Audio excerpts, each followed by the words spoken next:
የኔ ጌታ በእኔ ምክንያት ከፍቅረኛ ጋር ተጣላ አይደል? ችግር የለም። አሁን እንዴት ነሽ? ተሻለሽ? የኔስ በሽታ ታሽሎኛል። ያንተና የፀሐይን ፍቅር ግን አሳምሜዋለሁ። ምንም አሁን ደህና ሆኜ ብደሰትም በእኔ የተነሳ እናንተ ስለተጣላችሁ አዝኛለሁ። በአንቺ የተነሳ አይደለም የተጣላ ነው፣ አታስቢ። በእኔ የተነሳ ነው። አንተ ጥሩ ልብ ስላለ እንዳልከፋ ብለህ ነው። በአንቺ ምክንያት አይደለም እያልከኝ ያለው። አንተ እኔን ለመጠበቅ ብትዋሽም እውነትን ግን እኔ ራሴ ያውቀዋለሁ። የኔ ጌታ በጣም ጥሩ ሰው ነው። በጣም አመሰግናለሁ።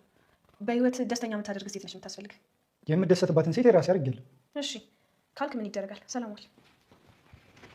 ምን አደረግኩኝ? አጋችዬ ቃል ገብቶልን ነበር። ቃል ገብቼ ነበር እንዴ?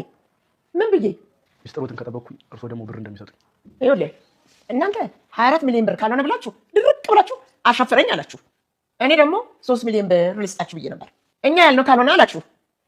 24 ሚሊዮን ስትመኙ ከዛ የራቦ ፖሊስ መጣና ለእናንተ የተደገሰውን ድግስ ሙልጭ አድርጎ አጣጥሞ ብልት አደረገው።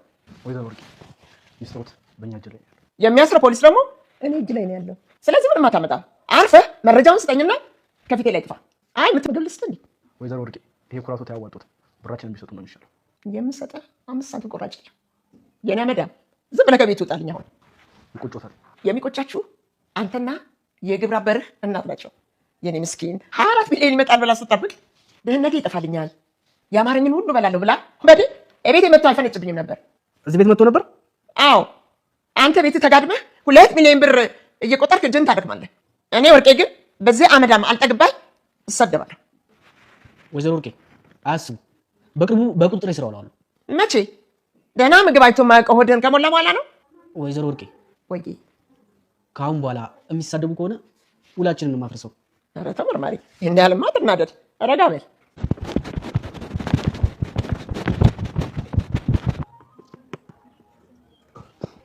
አመለጥኳቸው። አቴት ነው ያለኸው? እሺ መጣሁ።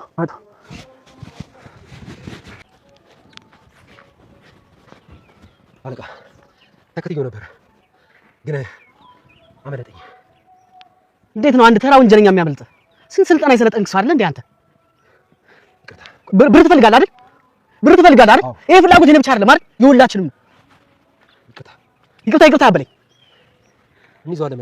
መርማሪ ፖሊሱ ወይዘሮ ወርቄ 4 ሚሊዮን ብር ቃል ገብተው ከስር እንዲፈታቸው ካደረጉ በኋላ ዛሬ ላይ ግን ከስር መውጣታቸውን እንጂ አሁን ዛሬ ነገ እያሉ እያመላለሱ ያን ወንጀል የተሰራበትን ቪዲዮ ከአጋቹ ላይ ካላመጣህ ልሰጥህ አልችልም በማለት ያመላልሱታል። መርማሪውም አጋቹን ሊያገኘው አልቻለም። እግሩ ሲቀጥን ፈለገ፣ ሌላም ሰው ቀጥሮ አስፈለገ፣ ሊያገኘው አልቻለም።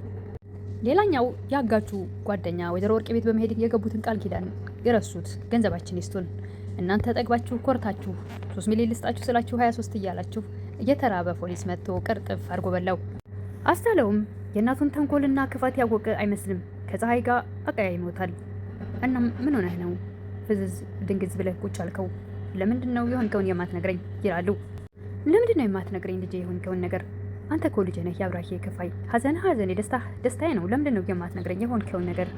እናቴንና ፀሐይ እየተጣላን ነው፣ ሰላም አይደለንም። ታዲያ ምን ችግር አለው የኔ ልጅ? በፍቅረኞች መሀል ደግሞ መጣላት መታረቅ ያለ ነው፣ መጋጨት ያለ ነው። አላምን አለች እንደ የኔ ልጅ። በሚዋደዱ ሰዎች መሀል አለመተማመን ካለ በጣም ከባድ ነው። ወይዘሮ ወርቄ ሁለቱን ለማለያየት የሚያደርጉትን ጥረት ልጃቸው አስቻለው በጭራሽ አልተረዳም። መጨረሻውም አያምር እንደዚህ አይነት ነገር። እንዴት ነው አንተን የማታምንህ? ሁሉን ነገር ትተህ እንደምትፈልገው ሆነህላታል። ለሷ ብለህ ያልሆንከው ነገር አለ እንዴ? እንዴት ነው ልታምንህ የማትችለው? ያልቻለችውስ በምን ምክንያት ነው ይላሉ ወይዘሮ ወርቄ። አስቻለውም አልፈርድባትም፣ ከምታየው ነገር አንጻር ነው። ለሷ ብለህ እኮ ራስህን አፍርሰህ ሰርተሃል፣ በጣም ተለውጠሃል። ራሴን አፍርሼ መስራቴ ላንቺ ነው እንጂ ታያት፣ ለሷ አልታያትም። ይታያታል፣ እንድታያት አድርግ። እንዴት አድርጌ እንድታያት ላድርግ እናቴ ይላል አስቻለው። የእሳቸው ተንኮልና ግፊት መሆኑን ነገሮች ሁሉ አልተረዳውም። የአዲሷ ልጅም ወደሱ መቀራረብና እሱን ለማሳት የምታደርገውን ጥረት አስቻለው በጭራሽ አልተረዳም። ልጄ ሰላም እንድትሆኑ ብቻ ነው የምፈልገው። ከፍቅርህ ጋር ሰላም ስትሆን ማየት ከዚህ በላይ ምን አለ? የሚያስደስት እናትን ትላለች ወይዘሮ ወርቄ።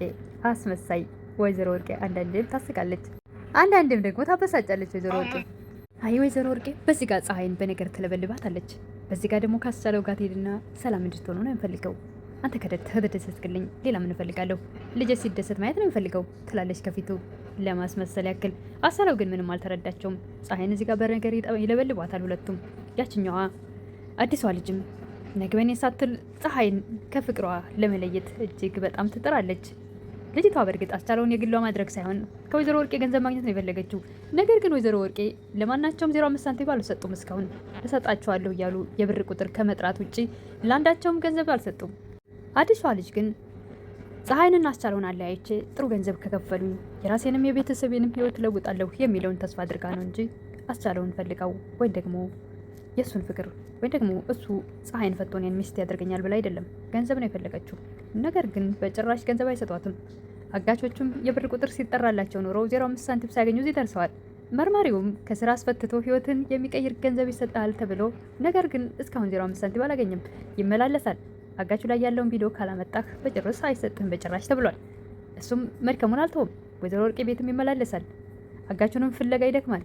ጭራሽ ሌላ ሰዎችም አብረው የሚያፈላልጉት ቀጥሮ እግሩ እስኪቀጥን አንደኛውን ልጅ አግኝቶት በሩጫ ልቡ እስኪፈስ ሊይዘውም አልቻለም። ነገር ግን ያ አጋችም አሁን ሊሰጠው አይችልም። አስራሃለሁ ቢለውም አይሰማውም። ምክንያቱም ወይዘሮ ወርቄ የተራበ ፖሊስ መጥቶ ቅርጥፍ አድርጎ በላው እናንተ የናቃችሁትን 3 ሚሊዮን ብር ብለውታል። ስለዚህ ምኑ ሞኝ ነው ለፖሊሱ ቪዲዮውን አሳልፎ የሚሰጠው? እንደውም ከኔ የባስከ ወንጀለኛ አንተ ነህ ብሎ እሱን ሊያስወነጅለው ይችላል እንጂ ቪዲዮውን በቀላል በጭራሽ ሊሰጠው አይችልም። እንዲሁ በከንቱ ነው የደከመው አጋጁ። ወይዘሮ ወርቄም አሁን ከኔ ገንዘብ ፈልጎ ነው የለቀቀኝ ይላሉ እንጂ ይሄ መርማሪ ፖሊስ 0.5 ሳንቲም ሊያገኝ አይችልም። ሁሉም ተስማምተው መርማሪውን ሊከሱት ይችላሉ እንጂ እሱ ምንም አይነት ገንዘብ ሊያገኝ እንደማይችል በእርግጠኝነት ወይዘሮ ወርቄን መልሶ ማሳሰር ወይም ማሰር አይችልም። ገንዘብ ፈልጎ ሙስና ፈልጎ ነው የፈታኝ ሲሉ እሱን ይወነጅሉታል መልሰው በእርግጠኝነት። ከዚህ በፊትም ብሎ ነበር እንዴት ልመነዎት መልሰው እኔን አይወነጅሉኝም እያላቸው ነበር።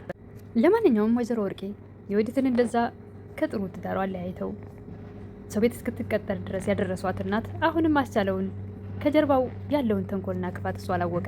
እሳቸው እሱን ለማለያየት አሁንም ቆርጦ ተነስተዋል። ልጅቷም ገንዘብ ማግኘቷን ብቻ እንጂ ፀሐይ ማለት እኔ ማለት ነኝ ብላ አዙራ ልታስብ አልቻለችም። እንዴት ይች ልጅ ያገኘችውን ህይወቷን በጠብጣለሁ ብላ በፍጹም ማሰብ አልቻለችም። ከእሳቸው ገንዘብ አገኛለሁ ብቻ ነው። የሴቷን ልጅ ትዳር ካበላሹት ወይም ደግሞ ህይወቷን ከበጠበጡትና ዝቅ ብላ ሰው ቤት እንድትሰራ ካደረጉ በኋላ አሁንም ደግሞ ያስቻለውን ህይወት መረበሻቸው እንዴት ሊሰማቸው አልቻለም? ወይዘሮ ወርቄ አንድ እናት የልጁ ደስታ ያስደስታታል እንጂ የልጇ ደስታ እንዴት የልጇ ደስታ ሊያበሳጫትና ደስታውን ልትቀማው ትፈልጋለች? እንደዚህ አይነት እናት ፈጽሞ መቼም የለችም፣ ልትኖርም አትችልም። እናት የልጇ ደስታ ያስደስታታል፣ የልጇ ለውጥም ያስደስታታል። ምኞቷም የልጆቿ ደስታ እንጂ ልጆቿ ሲከፉ ማየት አይደለም።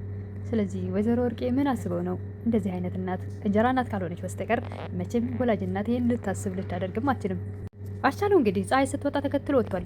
ተመልሶ ወደ እናት ቤት ይመጣል ወይስ ከፀሐይ ጋር ውጭ ቤት ተከራይቶ ይኖራል? እሱን እንግዲህ በቀጣይ እናያለን።